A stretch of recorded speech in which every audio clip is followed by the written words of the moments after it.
অনেকদিন পর মেহেদি প্ল্যান করলাম মা দাদিদের মতো করে দেওয়ার জন্য। হ্যালো এভরিওয়ান, আসসালামু আলাইকুম। আমার পরিবার মানুষরা কেমন আছেন? আমরা তো আলহামদুলিল্লাহ ভালো আছি। এই যে রায়তাকে দেখতে পেলেন মেহেদিতে।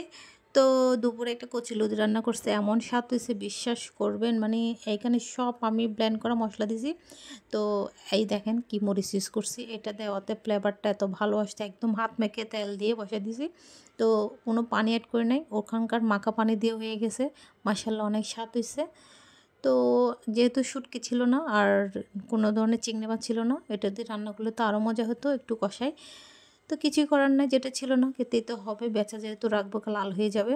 সেই জন্য যে বিকেলে বাচ্চাদেরকে ছাদে নিয়ে গেলাম। ছাদে নিয়ে যাওয়ার পর বাচ্চারা বলতেছে যে আমরা একটু খেলবো, তো তোমরা খেলো। আমি কাপড় নেওয়ার পর চিন্তা করলাম কী করবো, কী করা যায়, এদের সময় কীভাবে কাটাবো। সেজন্য আমি চিন্তা করলাম যে কি একটু মেহেদি পাতা নিই, যে বলা সেই কাজ, সেই যে মেহেদি পাতা নিয়ে নিলাম, হাত আজকে লাল করে ফেলবো। তো সবার মাথায় দিব, তারপর ওর আব্বুকেও দেওয়া উচিত। ওর আব্বুর জানি না কেন রোদে থাকে, সেজন্য মনে হয় চুল কিছু কিছু সাদা সাদা দেখা যাচ্ছে। এটা কি সেদ্ধ যায় না এত তাড়াতাড়ি চুল পাকার কারণ। তো এই জন্য ওর আব্বুকে দিলাম, ওদেরকে এসে আম কেটে দিলাম। এখন তো আমের সিজন, ভালো করে আম খেতে হবে। ওর আব্বু দিকে নাস্তা করতেছিল, ওদেরকে আম কেটে দিছি। তো এটা আম পাঠাইছে আমার ওদের ছোটো দাদা। তো অনেক মিষ্টি ছিল আমগুলো। ওদেরকে বলছে তোমরা খাও, তোমাদের দাদু পাঠাইছে। এগুলো করার পর তো চলে গেলাম মেয়েদের ব্লেন্ড করতে। তো মেহেদি ব্লেন্ড করে রায়তার মাথায়, আমার মাথায়, ওর আব্বুর মাথায়, ওর আব্বুরকে দেখালাম না, কারণ ওর আব্বু বেশিরভাগই কাপড় ছাড়া থাকে, সেজন্য ভিডিও নিই না।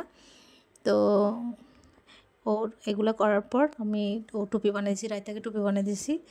তো দাদি নানিরা যেভাবে দিত সেভাবে আমরা দিছি। যেহেতু গাছের মেহেদি ওরা ভালো করে দেওয়া যায় না, গাছের মেহেদিগুলো একটু টিউবার হলে এগুলো ফুল বানানো যায়, কিন্তু এগুলো দিয়ে ফুল বানানো অনেক টাফ, একটা লাঠি নিয়ে অনেক কষ্ট হয়ে যায়। তো রায়তাকে আর আমাকে দিলাম, রায়তাতে বেশিক্ষণ রাখলো না, সেজন্য ওগুলো কালার আসে না। আমারগুলো মাশাআল্লাহ অনেক কালার আসছে, অনেক লাল হয়েছে। আপনারা তো দেখবেন লাস্টে। এই যে রায়তার মাথায় দেখেন, রায়তা বেশিক্ষণ রাখে না, ও যদি ঠান্ডা লাগবে সেজন্য ঘন্টাখানিক রেখে ও গোসল করে ফেলছে। চুলে দিচ্ছি, চুলে যদি কিছু থাকে চলে যাবে। তো মেহেদিতে অনেক ভালো কাজ করে, সেজন্য দিলাম। মেহেদিতে অর্গানিক একদম, আমার গাছে কোনো ক্ষতি করবে না, বাচ্চা যেহেতু, সেজন্য কিনা হলে অবশ্যই দিতাম না। তো এটা আবার কেউ বলবেন না যে ছোটো বাচ্চার মাথায় কেন মেহেদি দিছি। এমনি দিচ্ছি ওর চুলগুলো যাতে, ওখানে অ্যালোভেরা অ্যাড করছি, অ্যালোভেরা দেওয়া তো ওর চুলগুলো একটু যাতে মোটা মোটা সিল্কি সিল্কি হয় সেজন্য। তো প্রাকৃতিক যেহেতু সেজন্যই দিলাম। তো এগুলো করার পরে দেখেন আমার হাতে কী সুন্দর কালার আসছে, কিন্তু রায়তারগুলো লাল লাল হয়েছে। আমি যেহেতু সবার মাথায় দিছি সেজন্য আমারগুলো আরও এলোমেলো এদিক ওদিক হয়ে গেছে। তো কালকে আপনাদের সাথে একটা ব্যাগ শেয়ার করছিলাম, আমি হাতে বানাইছি যে চালের বস্তা দিয়ে। তো সবাই অনেক পছন্দ করছেন, সেজন্য আরেকটা দুইটা একসাথে শেয়ার করলাম। এটা তো চালের বস্তা দিয়ে বানালাম, আপনারা দেখতে পেলেন।